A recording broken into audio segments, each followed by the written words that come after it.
Haben wir schon was gefunden? Hallo. Ich hätte gern das Schnitzel.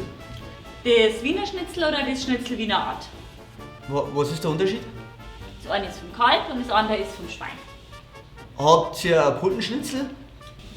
Ja, das war dann von der Pute. Dann, ich hätte gern den Zwiebelrostbraten, bitte. Ein Zwiebelrostbraten. Ja.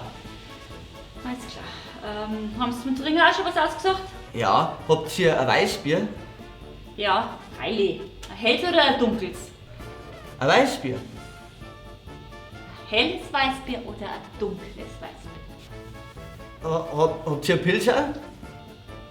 Ja, Pilz haben wir auch. Okay. Ich mag ein Zwickel, bitte. Aha. Also ein Zwiebelrostbraten und ein Zwickel.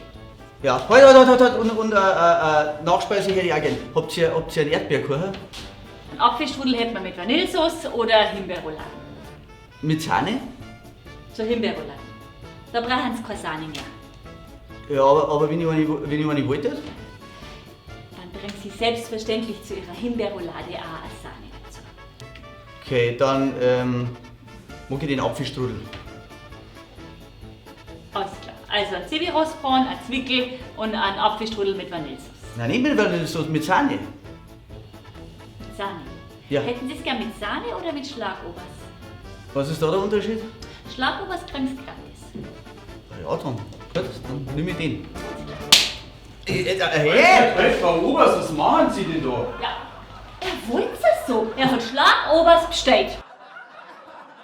Unterstützt durch die private Landbrauerei Schönram.